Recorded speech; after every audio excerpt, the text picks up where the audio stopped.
Hi అండి, బాగున్నారా మీరందరూ? ఈరోజు కూర శనగపప్పు బంగాళదుంప కర్రీ వండుకుందాము. బంగాళదుంప ఆల్రెడీ చెక్కేసానండి, నేను అన్నీ రెడీ చేసేసాను ప్రాసెస్.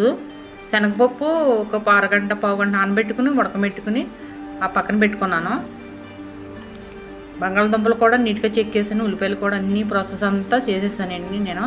ఉల్లిపాయలు ఒక ఉల్లిపాయ 2 ఉల్లిపాయలు వేసుకోవాలి. ఉల్లిపాయలు, కరివేపాకు, పచ్చిమిర్చి వేసి అలా నూనెలో ఏగనివ్వాలండి. అలాగా మూత పెట్టుకుందాం. ఒకసారి తీసి చూద్దాం. తీసిన తర్వాత సాల్ట్ వేద్దాం. సాల్ట్ వేసి అలా కలిపి అలా నూనెలో వేగనిద్దాం. మూత పెడదామండి. ప్లేట్ మూత. అల్లం వెల్లుల్లి పేస్ట్ వేస్తున్నాను. బ్రౌన్ కలర్ రావాలి ఉల్లిపాయలు.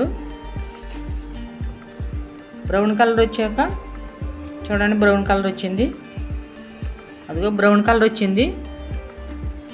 దుంపలు వేసుకుందాము. ఉల్లిపాయలు బ్రౌన్ కలర్ వచ్చిన వెంటనే బంగాళదుంపలు వేయాలి. ఆల్రెడీ నేను దుంప చెక్కేసి క్లీన్ చేసి కడిగేసి పెట్టుకున్నాను పక్కనే. మూత పెట్టుకుందాం. చూడండి, ఇంకా ఏం అవ్వలేదు. ఒకసారి కలుపుకుందాం.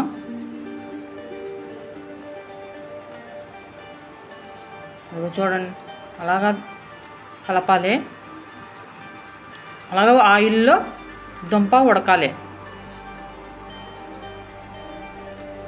టమాటా వేద్దాం. టమాటా వేసి అవి ఇవి ప్రాసెస్ అంతా కలవాలి. మొత్తం ప్రాసెస్ అంతా కలవాలి. అలాగా ప్రాసెస్ అంతా కలవాలి. అది దుంపలు ప్లేట్ పెట్టుకుందాం. దుంప నూనెలో అలా మగ్గాలి. మనం టమాటా వేసుకున్నాం కదా, వాటర్ వచ్చింది. ఆ వాటర్లో వాటిల్లో దుంప ఉడక ఇంకా ఏమీ అవ్వలేదండి. అదిగోండి, అలాగా వాటర్ రావాలి. దుంప నూనెలోనూ అలా మగ్గాలి. ఇంకా అవ్వలేదు. ప్లేట్ పెట్టి మళ్ళీ చూద్దాం. ఒక 10 నిమిషాల తర్వాత చూద్దాం. అలాగా ఆవిరి పైకి వచ్చి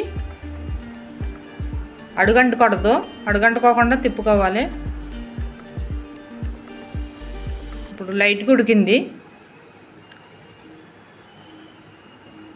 పసుపు వేసుకుందాం.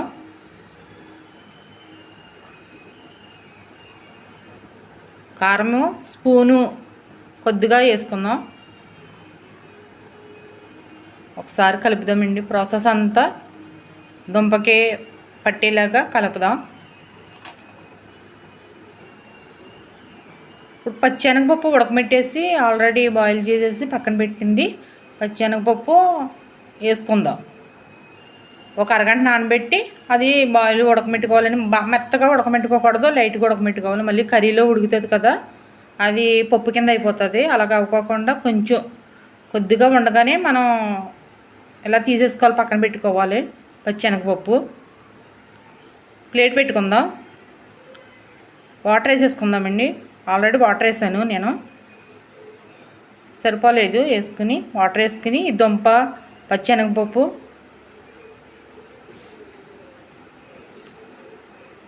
వాటర్లో ఇలాగ వాటర్ వేసుకుని సరిపడగా వేసుకోండి వాటరు. ప్లేట్ పెట్టుకుందాం.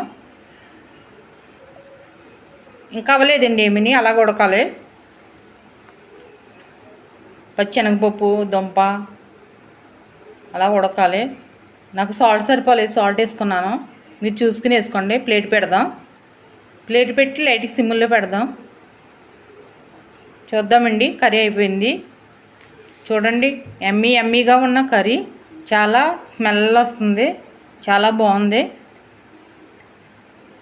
లైక్ చేయండి, సబ్స్క్రైబ్ చేసుకోండి, బెల్ ఐకాన్ క్లిక్ చేయండి. వేరే వాళ్ళకి షేర్ అవుతుంది. నూరూరే రుచికరమైన కర్రీ, నూరూరిపోతుందండి. చాలా బాగుంది. టేస్టీమైన కర్రీ చాలా బాగుంది. అన్నం పెట్టుకుని ప్లేట్లు వేసి చూడండి ఎంత బాగుందో. స్మెల్ చాలా బాగా వస్తుంది. తింటేనే మళ్ళీ వండుకోవాలనిపిస్తుంది.